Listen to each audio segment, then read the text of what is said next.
गुरुर्ब्रह्मा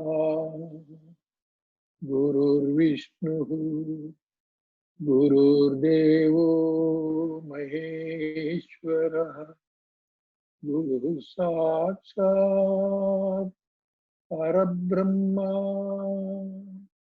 तस्मै श्री गुरवे नमः। ब्रह्मानन्दं परमसुखदं केवलं ज्ञानमूर्तिं द्वन्द्वातीतं गगनसदृशं तत्त्वमस्यादिलक्ष्यम् एकं नित्यं विमलमचलं सर्वधी साक्षिभूतं भावातीतं त्रिगुणरहितं सद्गुरुं तं नमामि। ॐ नमो ब्रह्मादिभ्यो ब्रह्म विद्या संप्रदायकर्तृभ्यो वंश ऋषिभ्यो महाभ्यो नमो गुरुभ्यः सर्वोपप्लवरहित प्रज्ञान घन प्रत्यगर्धो ब्रह्मैवाहमस्मि अहं पदार्थरहितः। ॐ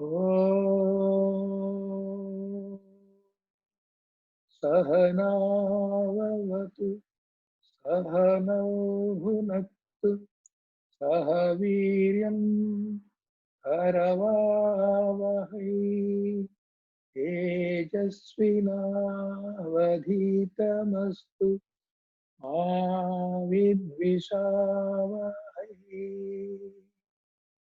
ॐ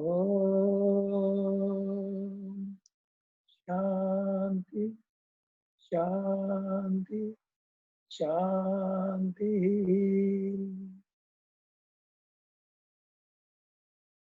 వివేక చూడామణి 17వ రోజు సెప్టెంబర్ 21వ తేదీ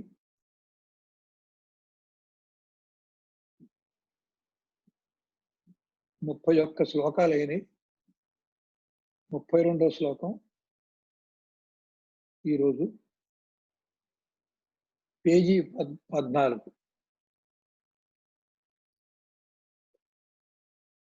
మోక్షకారణ సామాగ్ర్యాం భక్తిరేవ గరీయసి స్వస్వరూపానుసంధానం భక్తిరిత్యభిధీయతే. మోక్షకారణ సామాగ్ర్యాం భక్తిరేవ గరీయసి స్వస్వరూపానుసంధానం భక్తిరిత్యభిధీయతే. పదవిభజన. మోక్షకారణ సామాగ్ర్యాం భక్తి ఏవ గరీయసి స్వస్వరూపానుసంధానం భక్తి ఇతి అభిధీయతే. టీకా. మోక్షకారణ సామాగ్ర్యాం, అందులో మోక్ష అంటే మోక్షమునకు, కారణ అంటే సాధనముల యొక్క సామాగ్ర్యం, సాధనల యొక్క సంపత్తిని సంపాదించుకున్నటువంటి సంపత్తి. సాధన చేస్తే సాధన ఫలితం వస్తే ఆ ఫలితం నీ సంపద. భక్తిరేవ గరీయసి. భక్తియే గొప్పది. గరి అంటే గరిష్టం. స్వస్వరూపానుసంధానం స్వస్వరూప అంటే తన పరమాత్మని యొక్క రూపం యొక్క తన పరమాత్మ ఏంటి? స్వస్వరూపం అంటే తానే పరమాత్మ అయినటువంటి రూపము యొక్క అనుసంధానం. అంటే తాను వేరుగా ఉన్నాడు కాబట్టి పరమాత్మతో అనుసంధానం చేస్తే అనుసంధాన ప్రక్రియలో అనుసంధానం ఎప్పుడైతే పూర్తి అయిపోతుందో అప్పుడు పరమాత్మ కంటే వేరుగా నేను ఉండను. ఇప్పుడు నేనే పరమాత్మ అయి ఉంటాను.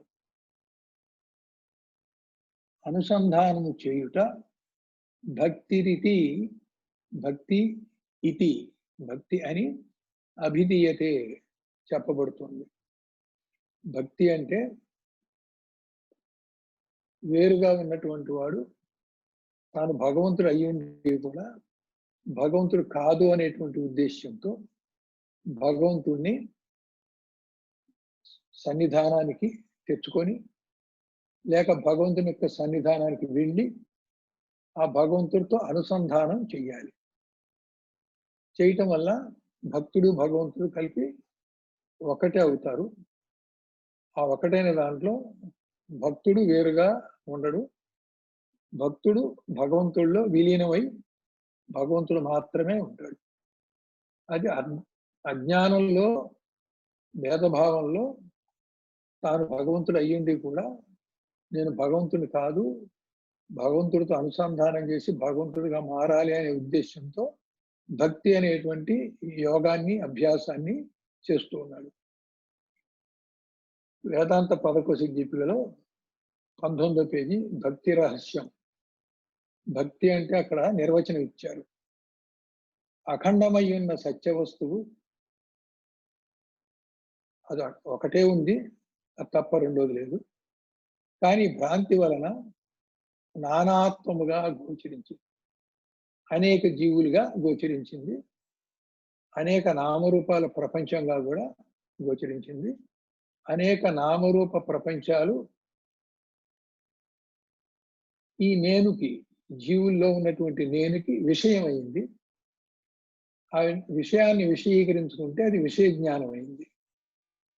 తాను భగవంతుడై ఉండి విషయాన్ని విషయీకరించుకోవడం కారణంగా తాను విషయాకారం చెందాడు, కానీ భగవంతుడు అనేది మరిచిపోయాడు. భగవంతుడని మరవటం తమోగుణ ఆవరణ. విషయాకారం చెంది విషయమే తానైనది శరీరం అనే విషయాన్ని విషయాకారం చెంది శరీరమే నేననేది ఈ మాదిరిగా జరగటం విక్షేపం. ఇప్పుడు భక్తి వల్ల ఏమవుతుందంటే విక్షేపం తొలగి అనుసంధానం చేస్తూ ఉంటే ఆవరణ కూడా తొలగి తానే భగవంతుడు అవుతాడు. దీనికి ఇలా అవడానికి చేసేటువంటి ప్రక్రియ భక్తి అంటారు. ఇక్కడ ఏం చెప్పారంటే అఖండమై ఉన్న సత్య వస్తువు భ్రాంతి వలన నానాత్వముగా గోచరించుతుండగా విభక్తమైనటువంటి వ్యష్టి జీవుడు అంటే భగవంతుడి కంటే వేరుగా ఉన్నాననేటువంటి భావనలో భ్రాంతిలో ఉన్నటువంటి వ్యష్టి జీవుడు తిరిగి సమిష్టి రూపమైనటువంటి భగవంతుని యందు స్నేహభావముతో దగ్గరై, స్నేహభావం అంటే సఖ్యభక్తి. సఖ్య అంటే దాసుడు అన్నప్పుడు భక్తులు నవవిధ భక్తులని 9 రకాలు ఉన్నాయి. సఖ్యభక్తి, దాసభక్తి. సఖ్యభక్తి అంటే అర్జునుడు కృష్ణుడితో స్నేహం చేసినటువంటి భక్తి అన్నమాట. ఏదైనా స్నేహము అనేటువంటిది దగ్గర చేస్తుంది, భగవంతుడికి అతి సన్నిహితంగా తీసుకెళ్తుంది. అటువంటి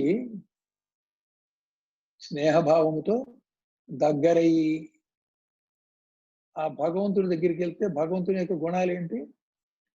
సంతోషము, ఆనందం కూడా ఉంది కాబట్టి సుఖమునందుటను భక్తి అంటారు. భగవంతుడి యొక్క భగము అంటే 6 భగములు ఉన్నాయి, 6 గుణములు ఉన్నాయి. భగములు అంటే 6 గుణములు. ఈ 6 గుణములు కలవాడు భగవంతుడు. ఏమిటి 6? జ్ఞానము. కనెక్ట్ అయ్యాను కానీ ఆయన కనిపించట్లేదే. జ్ఞానము, వైరాగ్యము, ఆనందము, ఐశ్వర్యము, శ్రీ, యశస్సు. ఈ 6 భగములు అంటారు. ఇంకో రకం చూస్తే ఈ 6 కళ్యాణ గుణాలు. ఈ 6 కళ్యాణ గుణాలు ఉన్నవాడు షడ్గుణైశ్వర్యుడు. కాబట్టి షడ్గుణైశ్వరుడన్నా భగవంతుడన్నా ఈ 6 ఉండటం అన్నమాట. ఈ 6లో ఈ భక్తుడు భగవంతుడితో అనుసంధానం అయినప్పుడు, భగవంతుడితో ఐక్యతా సిద్ధి పొందినప్పుడు, భగవంతుని యొక్క లక్షణాలు భక్తుడికి కూడా సంక్రమించినప్పుడు అతడు జ్ఞానంతో, జగత్తు మిథ్య అనేటువంటి భావనతో, మిథ్యాభావంతో వైరాగ్యం, ఆ మిథ్యాభావమే పరమ వైరాగ్యంగా, ఆనందంగా, యశస్సు అంటే వ్యాపకమైనటువంటి ప్రకాశాన్ని యశస్సు అంటారు. పరమాత్మ ప్రకాశం ఏదైతే వ్యాపకమైందో, కీర్తి ఎలా వ్యాపిస్తుందో అలా వ్యాపకమైనటువంటి స్థితి యశస్సు. శ్రీ అంటే మంగళకరము. ఇక్కడ మంగళం అంటే మోక్షదాయకము.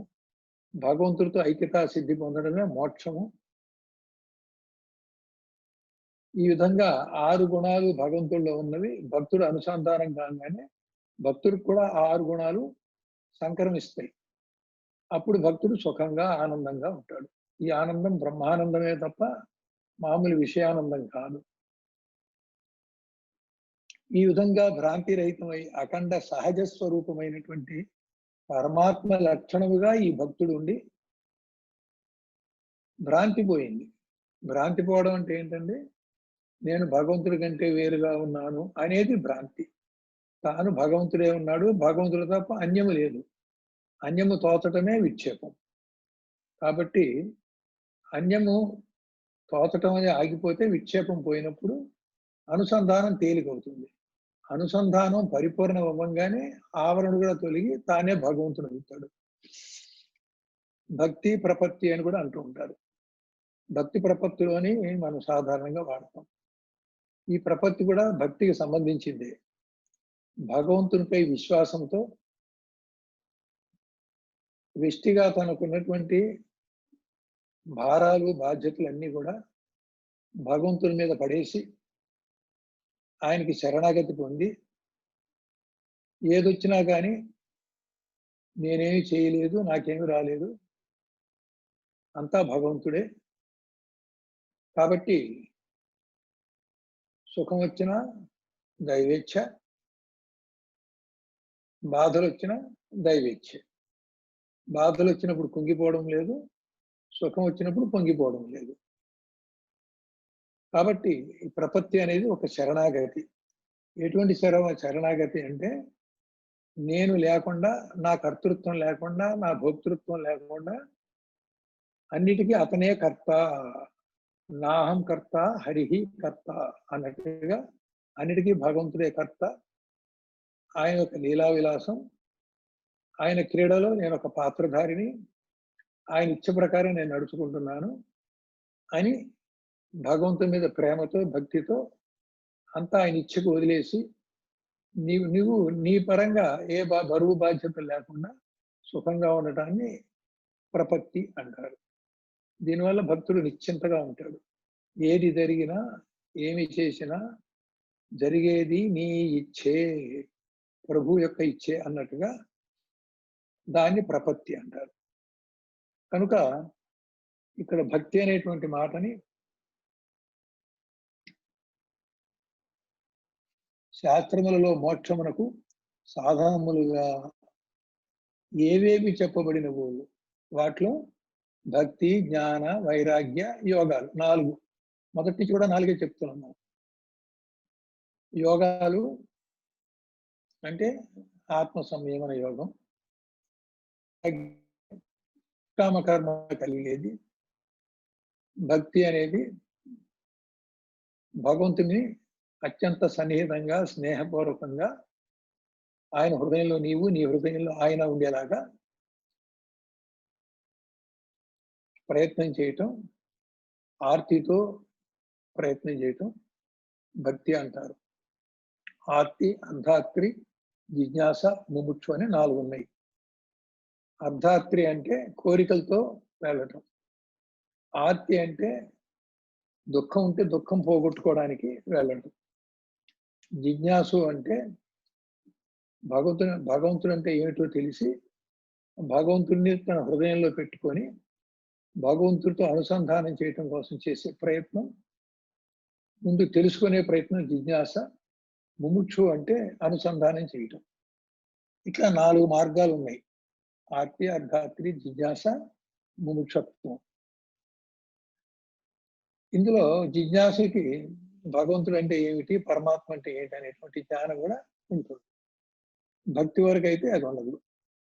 అయితే ఇక్కడ మెహర్ బాబా గాని ఎవరైనా చెప్తే భక్తి కోసమే భక్తి అని. ప్రహ్లాదుడి భాగవతంలో కూడా భక్తి అంటే భగవంతుని తలవకుండా, భగవంతుడి గురించి ఆలోచించకుండా ఏ క్రియ చేస్తున్నా ప్రతి క్రియలో భగవంతుడు చేస్తున్నాడు, భగవంతుడు ఉన్నాడు, లేకపోతే నేను భగవంతుని కోసమే చేస్తున్నాను, నా కోసం కానీ ఇతరుల కోసం కానీ కాదు అనుకున్నట్టుగా చేస్తూ ఒక్క క్షణం భగవంతుడిని మర్చిపోయినందుకు భక్తుడు చాలా ఏదో ఘోరమైన పొరపాటు చేసినట్టుగా బాధపడతాట. అది ప్రహ్లాదుడి యొక్క భక్తి. ఈ విధంగా ఈ 4 ఉన్నాయి. ఈ 4గిట్లో కూడా భక్తియే శ్రేష్టమైనది, అపాయరహితమైనది అని చెప్తున్నారు. అంటే జ్ఞానంలో అపాయం ఉండదు కానీ కొంచెం కష్టం. అంతర్ముఖంలో ఆత్మతత్వం, బ్రహ్మతత్వం, ఈ జ్ఞాన భూమికలు ఇవన్నీ తెలుసుకోవడం అనేది కొంచెం శాస్త్ర ప్రకారం గురు బోధన గ్రహించటం, ఆకలింపు చేసుకోవడం ఎంత కూడా కొంచెం జ్ఞానం అనేది కొంచెం కష్టమైనది. వైరాగ్యం కూడా కష్టమే. సంసారంతో అటాచ్మెంట్లు, మమకారాలు, రాగాలు, అనురాగాలు ఎన్నో ఉన్నాయి. అవి తొందరగా అవి తెంపేసుకొని ఆ రాగాన్ని విరాగంగా చేయటం అనేది కొంచెం కష్టమే.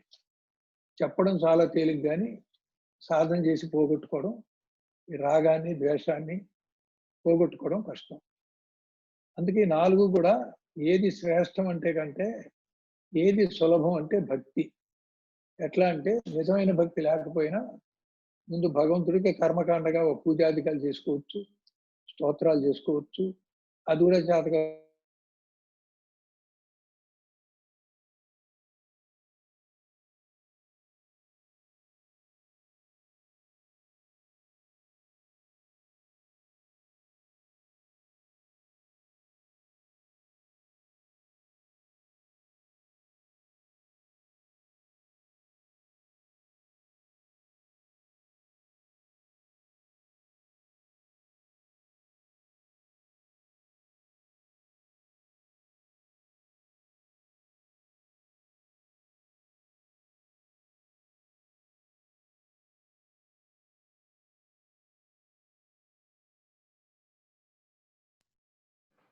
వినిపించలేదండి. ఆగిపోయింది. మళ్ళీ ఒకసారి రీజాయిన్ అవుతారా? ఓకే, మళ్ళీ ఒకసారి జాయిన్ అవుతారా?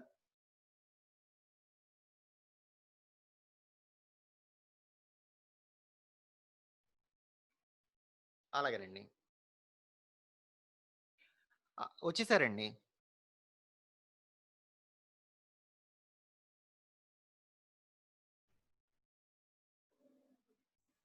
ఓకే, లైన్లోకి వచ్చాం. ఈ భక్తి అనేటువంటిది ముందు ప్రారంభించడానికి తేలిగ్గా ఉంటుంది. కోరికలతో చేసినప్పటికీ, ప్రసాదం మీద భక్తి అయినప్పటికీ, సమిష్టిగా భజన అవన్నీ చేయటానికి ఒక ఉత్సాహంగా చేసినప్పటికీ రాను రాను భగవంతుల్లో ఒక ప్రేమ కానీ, ఒక ఔన్నత్యం కానీ, ఒక గౌరవం కానీ ఏదో ఒకటి ఏర్పడినప్పుడు ఆ భగవంతుణ్ణి మనం అంత మర్చిపోయేలాగా అప్పటికే రాకపోయినప్పటికీ కర్మకాండగా చేసే భక్తిలో నుంచి ముందు మానసిక భక్తి, తర్వాత హృదయపూర్వక భక్తిగా మారే అవకాశం.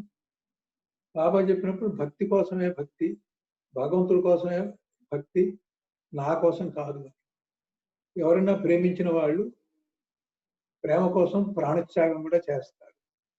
కాబట్టి భగవంతుడు ఏదో ఇస్తాడని కాకుండా భగవంతుడికి నేను ఏమి ఇవ్వగలను, నేను ఏమి త్యాగం చేయగలను, భగవంతుడికి నేనే ఏమి అర్పించగలను అనేటువంటిది మనలో ఉన్నటువంటి ఏదైతే అజ్ఞానంగా దాన్ని బంధిస్తుందో అటువంటి ఒక్కొక్క దుర్గుణాలని కూడా ఆ భగవంతుడికి కైంకర్యంగా అప్పచెప్పేసి వాటి నుంచి మనం విడుదలవ్వాలి. కొంచెం జ్ఞానంతో కూడిన భక్తి ఎప్పుడైతే వస్తుందో ఆ భక్తిలో కొన్ని మెట్లు ఎక్కి బాహ్య భక్తి నుంచి అనన్య భక్తికి, అనన్య భక్తి నుంచి ఏకాంత భక్తికి, ఏకాంత భక్తి నుంచి ఇంతవరకు ఉన్నది గౌణ భక్తి. ఈ గౌణ భక్తి నుంచి ముఖ్య భక్తికి, ముఖ్య భక్తి దాకా వచ్చేసరికి భగవంతుడిని ఎదురుబెదురుగా చూసేంత వరకు, భగవంతుడితో మాట్లాడేంత వరకు వస్తుంది. తర్వాత పరాభక్తిలో భగవంతుడితో ఐక్యతా సిద్ధి పొందుతారు. పరాభక్తి అంటే అద్వైతమే. కాబట్టి భక్తిలో కూడా ఆఖరి భక్తి పరాభక్తి, దాంట్లో అద్వైతం సిద్ధిస్తుంది. కాబట్టి భక్తిని తక్కువ చేయడానికి వీల్లేదు. నారద భక్తి సూత్రాల్లో కూడా భక్తి శ్రేష్టమని చెప్పడమే కాకుండా సరళము, తేలిక, ఎవరైనా దాంట్లో ముందు దిగచ్చు, దిగి దిగి క్రమంగా అభ్యాసం చేసి పెంచుకోవచ్చు.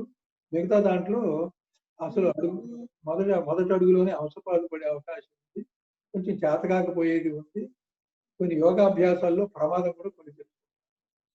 దీంట్లో అయితే భక్తిలో ఏ ప్రమాదం ఉండదు.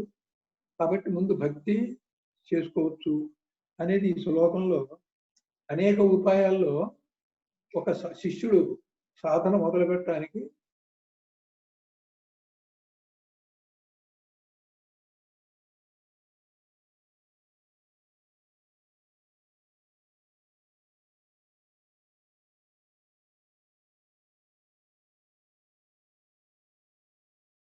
ఎప్పుడైతే గురుభక్తిగా మారిందో తన ఇష్టదైవం కంటే కూడా, ఈశ్వరుడి కంటే కూడా గురువే ఎక్కువ అనేటువంటి భావంలో ఆ భక్తి మరింత ఎక్కువగా ఉండాలి.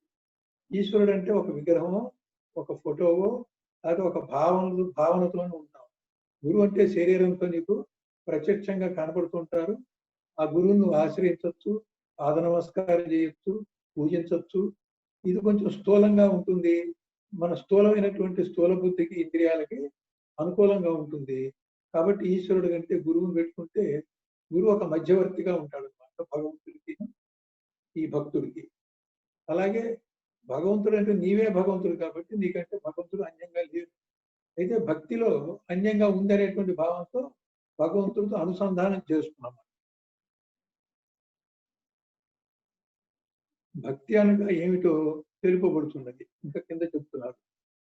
నిరంతరము స్వస్వరూపముకు పరమాత్మను అనుసంధించడయే భక్తి. పరమాత్మ అంటే కొంచెం జ్ఞానపరంగా చెప్పాల్సి వస్తే సర్వవ్యాపక శుద్ధ చైతన్యమే పరమాత్మ. ఆ శుద్ధ చైతన్యమే మానవ దేహంలో వ్యాపించేసరికి హృదయంలో ఆత్మగా ఉండేది ఏదో అది పరమాత్మే. అయితే ఈ పరమాత్మని చైతన్యంగా కనుక తీసుకుంటే ఆత్మగా ఉన్నటువంటి చైతన్యమే ఈ నఖశిఖ పర్యంతము స్థూల, సూక్ష్మ, కారణ శరీరాల్లో వ్యాపించి జడమైనటువంటివన్నీ కూడా చైతన్యవంతమై పనిచేస్తుంది. ఇంద్రియాలు కూడా జడమైతే చైతన్యవంతమై పనిచేస్తుంది. కర్మ కూడా జడమైతే ఈ చైతన్యం యొక్క ప్రభావంతో కర్మ అనుభవానికి వస్తుంది. లేకపోతే కర్మ కర్మగానే ఉంటుంది, అనుభవానికి రాదు. కర్మానుభవం రావాలంటే పనిముట్టు కావాలి కాబట్టి జన్మ కూడా వస్తుంది. ఈ విధంగా చైతన్యాన్ని కనుక మనం తీసుకునేటట్లయితే నేను అనేది జడం కాకుండా చైతన్యంగా ఉంది. అది నేనని సహజంగానే అహం అహమని స్ఫురణగా ఉంటుంది. కాబట్టి నేనుని శరీర ప్రాణ మనసు విషయాల నుంచి ఎప్పుడైతే వేరు చేశామో నేననే చైతన్యం నీ స్వానుభవం ఎప్పుడైతే అయిందో ఆ నేననే స్వానుభవమే చైతన్యపరంగా చూస్తే అది ఆత్మ.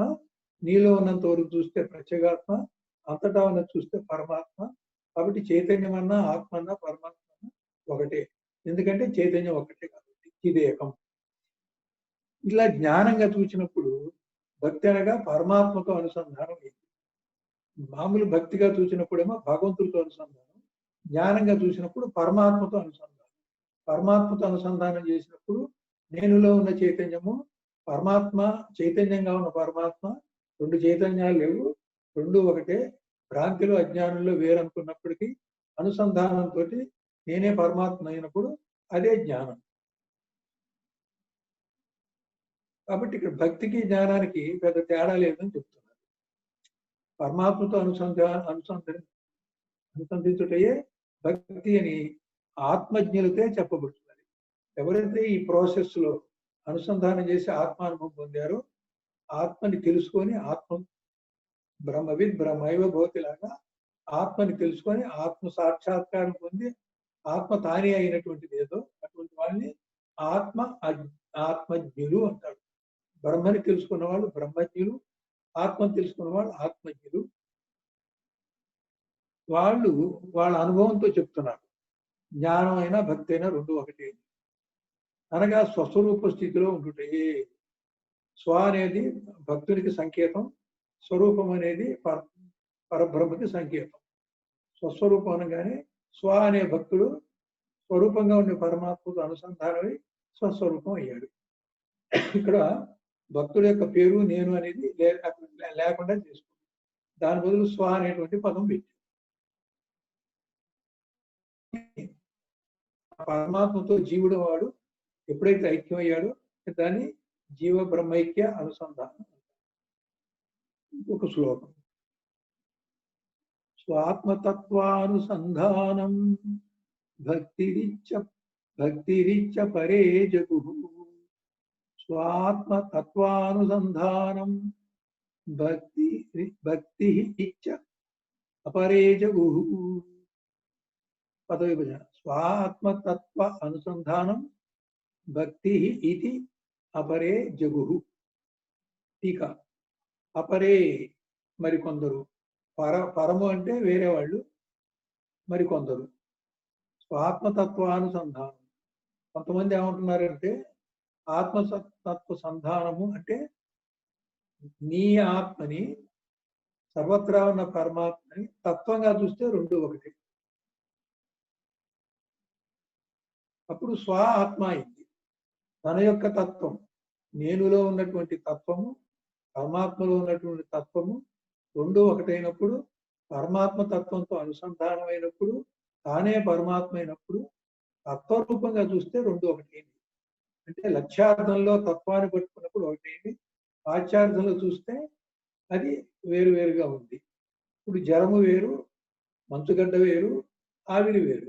జలతత్వంగా చూస్తే మంచుగడ్డలో ఉన్నది జలతత్వమే, జలములో ఉన్నది జలతత్వమే, ఆవిరిలో ఉన్నది జలతత్వం. తత్వంగా చూసినప్పుడు మూడు ఒకటైనవి. ఇది లక్ష్యార్థం. అప్పుడు వాచ్యార్థాన్ని విడవాలి. వాచ్యార్థం అంటే ఘనరూపము, ద్రవరూపము, వాయు రూపము మూడు వాచ్యార్థంగా వదిలితే అప్పుడు మంచుగడ్డ, జలము, ఆవిరి మూడు సమానమే, మూడు ఒకటే. తత్వంగా చూసినప్పుడు ఒకటే. తత్వ నిశ్చయం యొక్క అనుసంధానం, తత్వ నిశ్చయం యొక్క అనుసంధానం, అనుసంధించుట. స్వాత్మ విచారణ భక్తిరితి జగుహు. దీనిని ఇతి అంటే దీనిని, భక్తి అని, జగుహు అంటే పలికిరి. పెద్దలు చెప్పారు. ఎవరు? ఆత్మజ్ఞులు చెప్పారు.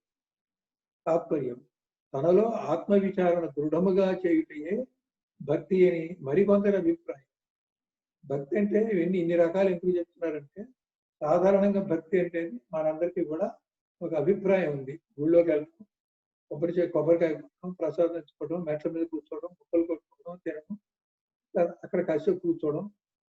అక్కడ మరి ధ్యానం చేయరు, భగవంతుడి మీద ఏకాగ్ర పెట్టరు, శ్రద్ధ పెట్టరు. ఇవన్నీ కూడా మనం కొన్ని చెయ్యం, కానీ చెయ్యాలి. కాబట్టి ఈ భక్తి జ్ఞానానికి మార్గం. తెలిసి చేసే భక్తి జ్ఞానమే అవుతుంది. అంటే భక్తి అంటే ఏంటి, భగవంతుడు అంటే ఏంటి, నేనంటే ఏంటి, ఈ భక్తి అసలు ఎందుకు, భగవంతుడితో ఐక్యం అవడానిక, కోరికలు తీర్చుకోవడానిక, అసలు ఒకడు ఉన్నాడా, ఆయన కోరికలు తీరుస్తాడా, మన ప్రారంభం ప్రకారం జరుగుతుందా, భగవంతుడు తీరుస్తాడా, ఇన్ని రకాలు ఉన్నాయి. అయితే ఇక్కడ ఏంటంటే ఆ విషయాన్ని, ఆ కోరికల్ని, ఆ మొక్కుల్ని ఆయన తీరుస్తాడు అనేటువంటిది పక్కన పెడితే, అసలు భక్తి అంటే ఏంటంటే భగవంతుడి కంటే దూరంగా ఉన్నవాడు మళ్ళీ భగవంతుడితో దగ్గరై అనుసంధానం చేసి ఐక్యత పొందడమే భక్తి అనే అర్థం తీసుకున్నప్పుడు జ్ఞానపరంగా మనం చేయాల్సింది ఇదే కానీ మిగతావన్నీ కూడా దానికి ఆటంకం. ఎందుకు ఆటంకం అవుతాయంటే భక్తి హృదయపూర్వకంగా ఉన్నప్పుడే ఈ పరమాత్మ అనుసంధానం జరుగుతుంది. హృదయపూర్వకంగా ఉండాలంటే ఒక కారణంతో కూడిన భక్తి కాదు. కారణం అంటే కోరికలతో కూడిన భక్తి అన్నమాట. అప్పుడు కోరికలతో కూడిన భక్తి మానసికం అవుతుంది. కోరికలు లేని భక్తి, భక్తి కోసమే భక్తి అన్నప్పుడు హృదయపూర్వకం అవుతుంది. హృదయపూర్వకమైనప్పుడే అనుసంధానం సాగుతుంది.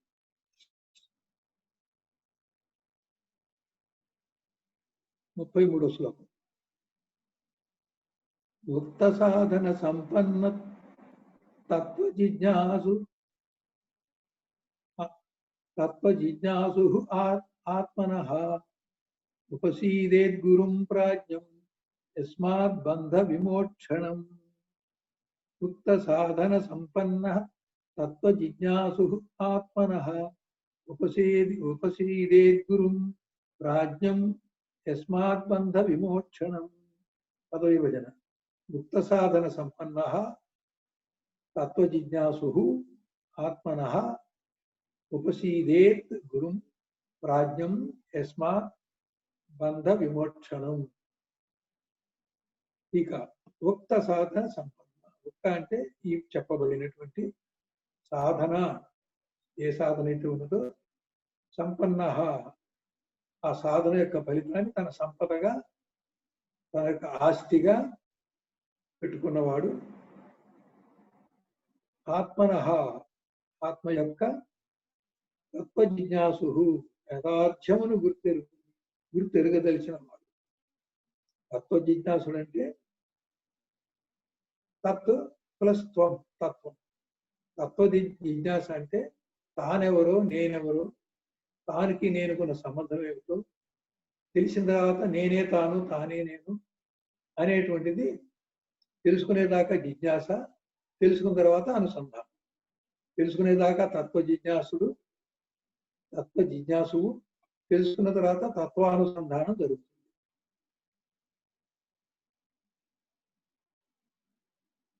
గుర్తెరుగదలిచిన వాడు యస్మాత్ ఏ సద్గురుని వలన బంధ విమోక్షణం, ఏ సద్గురువు వల్ల బంధం నుంచి విముక్తం అవుతాడో, సంసార రూప బంధ విమోచనం. సంసారం అంటే మనకు మనం అజ్ఞానం చేత పెట్టుకున్నటువంటి బంధం. ఈ బంధం ఎలా ఉంటుందంటే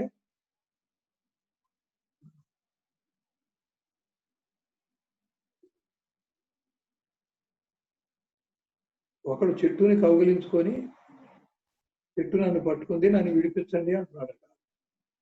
ఆ పక్కనే వెళ్ళేటువంటి సాధువు ఒకడు, చెట్టునే నువ్వు పట్టుకున్నావు, చెట్టు నిన్ను పట్టుకోలేదు, నువ్వు విడిచిపెడితే నీకు బంధ విమోచన అవుతుంది అని చెప్పి వెళ్ళిపోయాడు. అంటే సంసార బంధం ఎట్లా అంటే, నీకు మమకారం ఉండబట్టి నీ బంధానికి నువ్వే కారణం. మమకారం లేకపోతే దుఃఖం ఎక్కడిది? అలాగే కొన్ని కోరికలతోటి ప్రియం, మోదం, ప్రమోదం అని చెప్పి కొన్ని వస్తువుల ద్వారా నీ సుఖాన్ని నువ్వు కోరుకున్నప్పుడు అది బంధమైంది. ఏ వస్తువుల ద్వారా నీకు బాధ కలిగిందో, నష్టం కలిగిందో, దాని మీద ప్రియం బదులు అప్రియం కలిగింది. ఆ విధంగా ద్వంద్వాలు రెండు కూడా, ప్రియం, మోదం, ప్రమోదం కిందే ద్వంద్వాలు రెండు కూడా వస్తాయి. ఒక రకంగా సానుకూలం అనేటువంటిది, మరొకటేమో సానుకూలం కానటువంటిది. సానుకూలమైంది కూడా బంధమే, సానుకూలం కాదని వ్యతిరేక భావన ఇచ్చినా కూడా అది బంధమే. మిత్రుల మీద, పిల్లల మీద, భార్యాభర్తల మీద, ఆస్తి మీద ఏ రకమైనటువంటి అపేక్ష ఉన్నా అది బంధమే. శత్రువు ఎవరన్నా ఉంటే అతని క్షమించి వదిలేయకుండా ఆ పగని గుర్తుపెట్టుకున్నప్పుడు అప్పుడు అది కూడా బంధమే. కాబట్టి బంధం అనేది రాగము బంధమే, ద్వేషం కూడా బంధమే, స్నేహము బంధమే, శత్రుత్వం కూడా బంధమే. ఈ బంధం అనేది మనకు తెలియక ఒక అజ్ఞానంతో, పాత అలవాటుతో, పాత జన్మల నుంచి వచ్చినట్టుతో, ఒక వ్యసనంతో లోకం అంతా ఇలాగే ఉన్నారు కాబట్టి నేను అలాగే ఉండాలని, పైగా పెద్దలు చెప్తారు, తల్లిదండ్రులు కానీ తాతలు, చక్కగా తీయటి బంధం ఉండాలి, సంసారం స్వర్గంగా ఉండాలి, రాగాలు అనురాగాలు ఉండాలి. అంతేగాని అని కొంచెం బంధాల్ని పూర్వకాలం నుంచి ఉమ్మడి కుటుంబాలు ఉండి ఈ బంధాలను కూడా పెంచుకున్నారు. ఇవాళ బంధాలు వైరాగ్యం చేత గాని జ్ఞానం చేత గాని బంధం తెచ్చుకోలేరు, కానీ స్వార్థం పెరిగి బంధం తెచ్చుకొని వేరింటి కాపురం పెట్టుకుంటారు. కాబట్టి ఏదైనా కానీ అది బంధమే అయింది. సంసారము అంటే ఇది వేదాంత పదకోశ దీపిక 48వ పేజీ. విషయాసక్తి వలన విషయములను విషయీకరించుతూ క్రియలను చేయుతూ సాధించుతూ ఫలితములను అనుభవించుట చచ్చుట పుట్టుట అనేది చక్ర భ్రమణమును సంసారమందురు. విషయాసక్తి ఉన్నప్పుడు విషయాల్ని మనం ఆ విషయంతో కూడిన అనుభవంతో తాదాత్మ్యత చెందుతాం. ఏ విషయంతో ఏ అనుభవాన్ని మనం ఆశించి ఆసక్తితో విషయీకరించుకుంటామో అప్పుడు ఆ విషయమే నేను అవుతాను. అప్పుడు అది బంధం అవుతుంది. ఇలాంటి బంధాలు ఎన్ని రకాలుగా చెప్తావు? ఇదంతా కాదు సంసారం. సుఖ దుఃఖాలకి కారణంతో నాది నేను ఇతరము అనే విభజనతో బంధం ఎక్కడొచ్చింది? అందరూ సమానం అంటే లేదు. నేను వేరు నాది వేరు, నేను వేరు నా వాళ్ళు వేరు. కొంచెం బయటికి వెళ్తే నా వాళ్ళు వేరు పరాయి వాళ్ళు వేరు. ముందు పరాయి వాళ్ళని కట్ చేస్తారు, తర్వాత నేను నా వాళ్ళు ఒకటే అంటారు. స్వార్థం ఎక్కువైనప్పుడు నీ వాళ్ళతో ఇబ్బంది వచ్చినప్పుడు నేనే ముఖ్యం, నా వాళ్ళు అక్కర్లేదంటారు. ఈ విధంగా ఈ విభజన దృష్టి ఏదైతే ఉందో అదే సంసారం. ఆశామోహముల కారణంతో విభజన అసలు ఎందుకు వస్తుంది? ఒక చోట ఆశించినప్పుడు అక్కడ దొరికితే అదొకటి, ఒక చోట ఆశించినప్పుడు దొరకకపోతే అదొకటి. ఇట్లా ద్వంద్వాలు రెండు రకాలు వస్తున్నాయి. ఆకలి, నిద్ర, భయం, మైథునము ఈ క్రియల వల్ల, ఆ క్రియల యొక్క ఫలితం వల్ల అనుకూల వ్యతిరేక భావాలను అనుభవించటమే సంసారం అంటారు. సంసారం అంటే కుటుంబం వరకే కాదు. వాళ్ళ బస్సులో ప్రయాణం చేస్తే తోటి సీటు కోసం తోటి ప్రయాణికుడితో గొడవ వచ్చినప్పుడు కూడా సంసారమే. కండక్టర్ దగ్గర చిల్లర గొడవ వచ్చినా కూడా సంసారమే. ఆఫీసులో కూడా పై వాళ్ళతో కింద వాళ్ళతో కొంచెం ఎక్కువ ప్రేమ ఉన్నా, లేకపోతే కొంచెం వైరుధ్యాలు ఉన్నా, ఒక సర్దుబాటు ఉన్నా అదంతా కూడా సంసారమే. అసలు శిష్యులు గురువు కూడా అసంగంగా ఉండాలి. శిష్యుడు మాత్రమే గురువుని ఆశ్రయించాలి. శిష్యుని ఆర్తి బట్టి గురుకు కృప కలిగి శిష్యుడిని ఉద్ధరించాలి. కానీ సంగత్వం గురువు వైపు నుంచి లేదు. దాని బదులు ఆప్తకామత్వం, ఆర్తత్రాణ పారాయణత్వం గురువులో ఉంటుంది. శిష్యుడు మాత్రంలో ఉన్నాడు, గురువు యొక్క సహాయం కావాలి. అయ్యా మీరు తప్ప నన్ను బయటపడేసేవాడు లేదని పూర్తి శరణాగతి పొందాలి. కాబట్టి ఒక గురువు కూడా ఈ శిష్యులు నా శిష్యులు అనుకుంటే అతను కూడా గురువు కూడా అంతటి జ్ఞానం లేకపోతే అతను కూడా సంసారం ఉన్నట్టు. ఇంట్లో సంసారం పోయింది, శిష్యులతో సంసారం పెరిగింది. ఇలా కూడా ఉంటుంది. అలా ఉన్నప్పుడు నా శిష్యులు మీరు బట్టి వెళ్ళిపోయారు, ఆ గురువు గారు నా శిష్యులు తీసుకెళ్లారు, నా శిష్యులు ఇంకో గురువు బట్టి వెళ్ళిపోయాడు అని ఆ గురువుల్లో ఉండేటువంటి మనస్పర్ధలు ఏవైతే ఉన్నాయో అది ఆ గురువు జ్ఞానులైన గురువు గారు ఉండకూడదు, కానీ ఉన్నాయనుకుంటే అది కూడా సంసారం.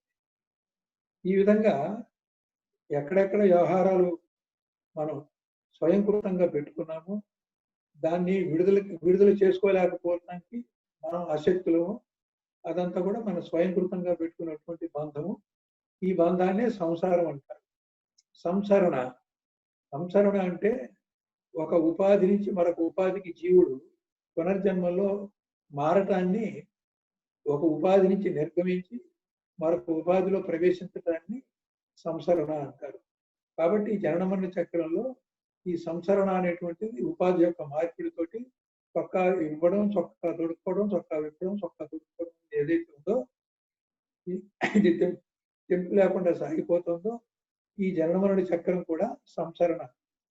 దీనికే సంస్కృతి అని పేరు, దానికే సంసారం అని పర్యాయపదం. కాబట్టి ఈ సంసారాన్ని ఈ విధంగా మనం స్పష్టంగా అనేక రకాలుగా ఆలోచించి ఈ సంసార బంధం విడదీయాలి. గురువు గారు విడదీస్తారు అంటే నువ్వు కొంత సాధన చేసి కొంత విడుదలవటానికి నీ వంతు ప్రయత్నం చేసి నీ శక్తి చాలనప్పుడు గురువు సహాయం చేస్తాడు. అంతా గురువే చేస్తాడు, నాదేం లేదు. అలా కూర్చున్నా కూడా గురువే చేస్తాడు. నువ్వు అసలు ఏమీ చేయకసు, మొత్తం గురువే చేస్తాడు. అలా అన్నా కూడా గురువే చేస్తాడు. కొంత నీది కొంత గురువుదంటే మాత్రం అంతా నీదైతే పురుష ప్రయత్నం, అంతా గురువుదైతే శరణాగతి, కొంత గురువుది కొంత నాదే అంటే అప్పుడు మన కర్మ మన బంధమే. గురువు విడదీయలేడు. పూర్తిగా శరణాగతి అయితే గురువు సమర్థుడే.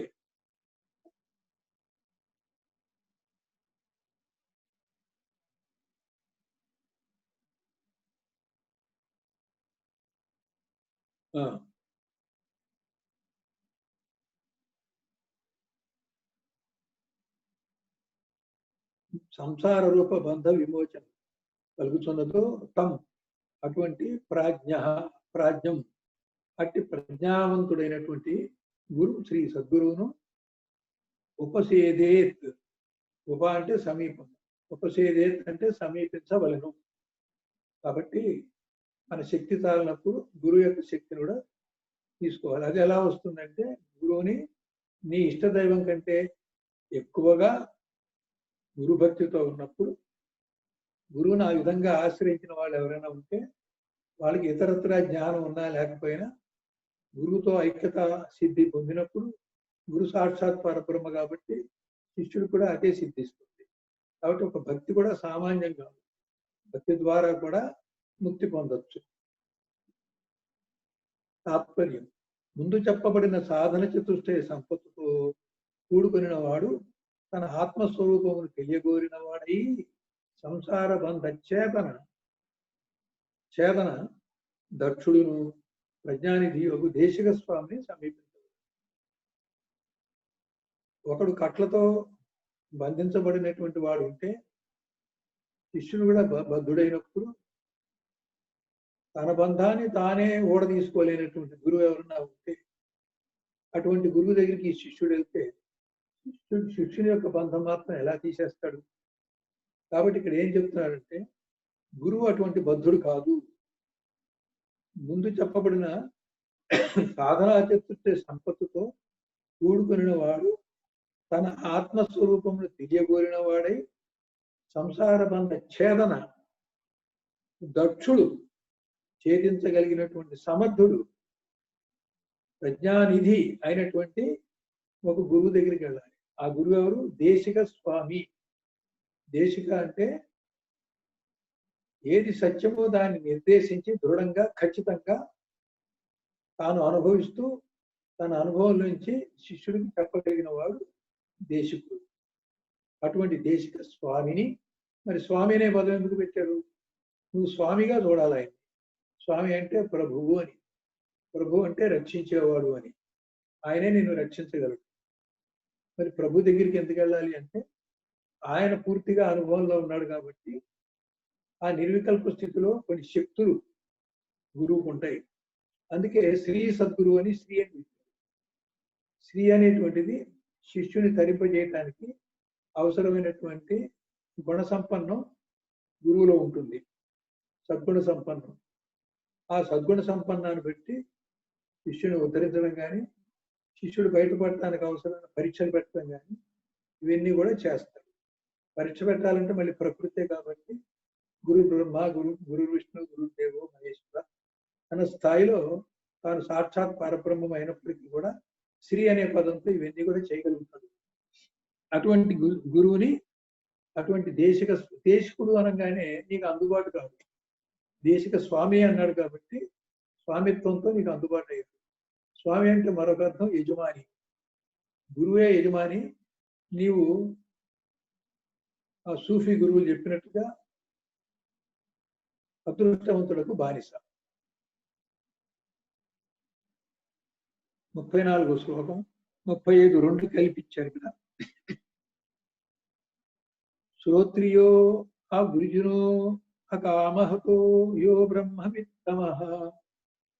శ్రోత్రియ ఆవృజిన అకామహత యః బ్రహ్మ విత్తమ బ్రహ్మణ్య పరతశాంతో నిరింధనం ఇవానలః అహేతుక దయా సింధు బంధురాన మతాం సతాం. బ్రహ్మణి పద విభజన.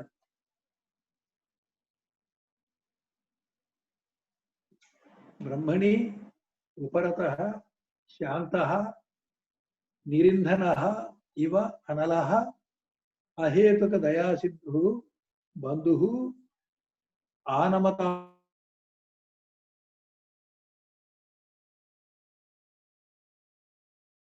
ఉన్నాడు. శ్రోత్రియః శృతులు వేదాలు దాంట్లో చెప్పిన ప్రకారంగా అనుష్ఠానం చేసి ఆ శృతిలోనే ప్రమాణంగా నిర్ణయంగా చెప్పిన బ్రహ్మత్వాన్ని అనుష్ఠానంతో తానే ఆ బ్రహ్మస్వరూపుడు ఉన్నాడో లేక బహుశ్రుతుడో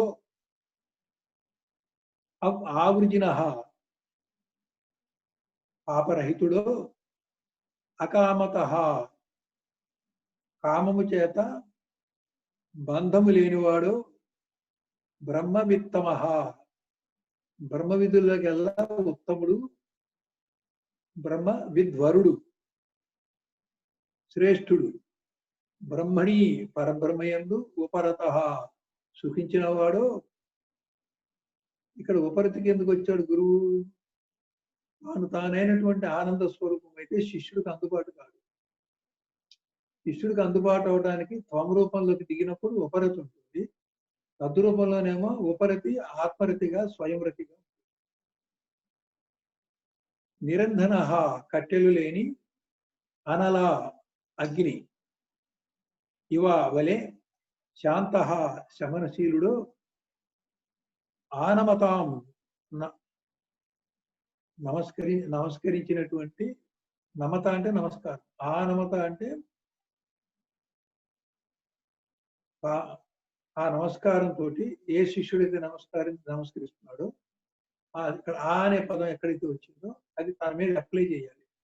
ఆ నమతాం ఆ శిష్యుడు ఆ రకంగా నమస్కారం చేసినప్పుడు శిష్యుడు నిజంగా ఆ గురుతత్వంలో విలీనమై లేనివాడు అవుతాడు. ఏ గురుకి నమస్కారం పెట్టాడో ఆ గురుతత్వంలో విలీనమై కేవలం నమస్కారం చేత తాను లేకుండా పోతాడు. సతాం సత్పురుషులకు బంధువో బంధువు అంటే ఇక్కడ సత్పురుషులతో అనుసంధానమై ఉంటారు. సత్పురుషులు 10 మంది ఉంటే సద్గురు అనుసంధానమై ఉంటారు అంటే అర్థం ఏంటంటే సత్పురుషుడు ఎవడు? సద్రూపుడు. సద్రూపుడు అంటే ఏంటి? ఏకం సత్. 10 మంది సత్పురుషులు ఉన్నా వాడు ఒక్కడితోనే సమానం. వీడు చేస్తే వాడు 9 మంది చేసినట్టే. ఈ 10 మందిలో ఎవరు చేసినా మిగతా 9 మంది చేసినట్టే. 10 మంది సద్రూపులైనప్పటికీ ఏకం సత్తు కాబట్టి అక్కడ ఒక్కడే ఉంది. ఈ 10 మందిలో మన గురుగారు చేసినప్పటికీ వేరే సత్పురుషులు చేసినట్టే.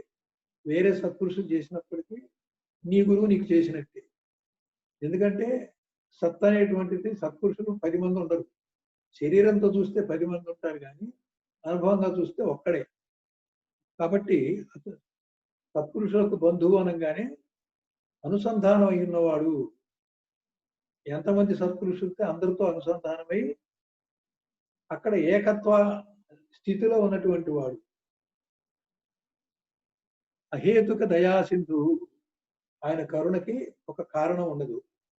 కాబట్టి నువ్వు శిష్యులకి ఎక్కువ కానీ దానం ఇచ్చిన శిష్యులకి ఎక్కువ కానీ మిగతా వాళ్ళకి తక్కువ కానీ అలా ఉండదు. ఆయన కరుణకి ఒక కారణం, ఒక కొలత అదే ఉండదు. ఆశ లేని గురువు, అరమరిక లేని శిష్యుడు ఉండాలని మా గురువు గారు సుబ్బారావు గారు చెప్తారు. ఆశ లేని గురువు గురుదక్షిణ కోసం కానీ దేనికోసం కానీ శుశ్రూష కోసం కూడా ఆశపడ్డు. శుశ్రూష అనేది శిష్యులు వాళ్ళ కోసం వాళ్ళు చేయాల్సిందే కానీ గురువు శుశ్రూషలు చేయమని అడగడు. ఆయనకి ఏం అక్కర్లేదు. ఆయన శరీరమే నేను కాదనుకున్నప్పుడు ఆ శరీరానికి ఏదన్నా మర్దనా చేయటం కానీ కాళ్ళు పట్టడం కానీ అనవసరం ఆయనకి. ఏదున్నా కానీ బాధలు ఆయనకి ఉండొచ్చు శారీరకంగా. అయినప్పటికీ శిష్యుల చేత చేయించుకునేంత ఏమీ లేదు. ఎవరైనా గురువు గారు శిష్యుల చేత చేయిస్తున్నారంటే ఆ శిష్యులకు వారికి అదృష్టం అంతే. ఆ అదృష్టం గురువు గారు కలిగిస్తారు కాబట్టి చేయించుకుంటారు. సాధారణంగా వద్దనే చెప్తారు. అయితే ఆయనకు అవసరం లేదు. శిష్యుని యొక్క సాధన కోసం శిష్యుడి చేత శుశ్రూష చేయించుకోవడం ద్వారా శిష్యుడికే మేలు చేకూర్చడం కోసం గురువు అవన్నీ చేయించుకుంటాడు. అలాగే శిష్యులు కూడా అరమరిక లేకుండా ఉండాలి అన్నప్పుడు వాళ్ళ సాధనలో ఉన్న చిక్కులన్నీ కూడా కొన్ని రహస్యాలైనప్పటికీ రహస్యంగానే గురువుని ఏకాంతంగా కలిసి తన సాధనలో ఉన్నటువంటి ఒడిదుడుకుల్ని తన శక్తిని సామర్థ్యాన్ని అతని శక్తి లేకపోవడాన్ని చిక్కుముడి ఉంటుంది అవన్నీ కూడా దాపరికం లేకుండా చెప్పి తన దగ్గర గురువు దగ్గర ఉపాయం తీసుకొని తన సాధన తను చేసి గురువు చెవులు అట్లా పడేస్తే గురువుకి ఆ శిష్యుడి మీద కృప కలిగితే ఆ చిక్కు గురువు యొక్క శక్తితో తాను విడిపించుకోగలుగుతాడు. అటువంటప్పుడు గురువు దగ్గర ఏ దాపరికం లేకుండా ఉండాలి.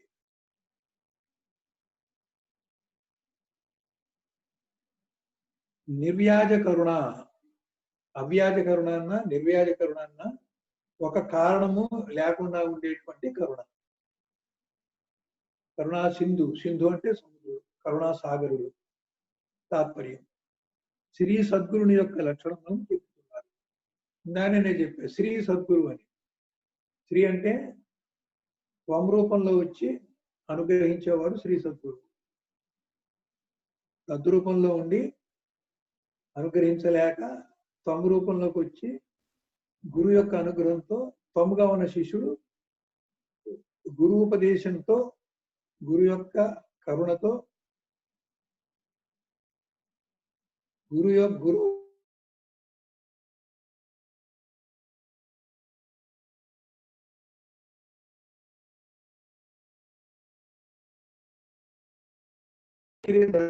సగుణమే కాబట్టి శ్రీ అంటే సగుణమని, శ్రీ అంటే మంగళకరమని, శ్రీ అంటే మోక్షప్రదమని అర్థం తీసుకోవాలి. కాబట్టి గురువే నీకు మోక్షాన్ని తేలికగా అందిస్తాడు కనుక శ్రీ సద్గురువు అని చెప్పారు. శ్రీ సద్గురుని యొక్క లక్షణములను చెప్తున్నారు. వేదసార మెరిగి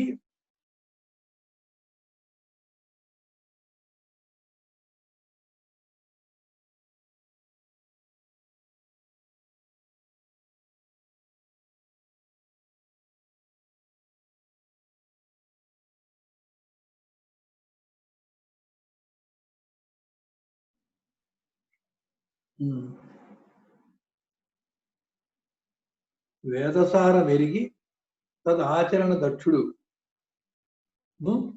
సకల పాప వినిర్ముక్తుడును. సకల పాప అంటే కారణ మహాకారణ శరీరాల నుంచి విడుదలైనటువంటి వాడు సద్గురువు. వ్యష్టిగా కారణ శరీరము, సృష్టి మొత్తానికి కారణమైన మహాకారణము, ఈ రెండు శరీరములు లేనివాడు, నిష్కళంకుడు అంటే గుణముల చేత ఒక స్వభావాన్ని కలిగి ఉండనివాడు, మూడు గుణములు అనేటువంటి దాంతో ఎటువంటి స్వభావము లేనివాడు, కామమునకు లోబడినవాడు, ఎటువంటి కోరికలు లేనివాడు, ఉత్తమ బ్రహ్మవేత్తయు. ఉత్తమోత్తముడు అంటే బ్రహ్మ వరిష్ఠుడును. కట్టెలు లేని అగ్నివలే, కట్టెలుంటే మండుతాయి. కట్టె లేని అగ్ని ఎలా ఉంటుంది? జ్వలించకుండా, అగ్ని అయితే ఉంటుంది కానీ జ్వలించకుండా ఉంటుంది. సమస్త వృత్తులు ఉపశమించే అగ్ని జ్వలించినప్పుడు వృత్తులు బహిర్గతం అవుతుంది. కట్టెలు లేనప్పుడు అగ్ని జ్వలించకుండా దాదాపు ఆరిపోయే పరిస్థితులు. అంటే అక్కడ చిత్తవృత్తులు అనేటువంటివి వ్యక్తం కానటువంటి స్థితి.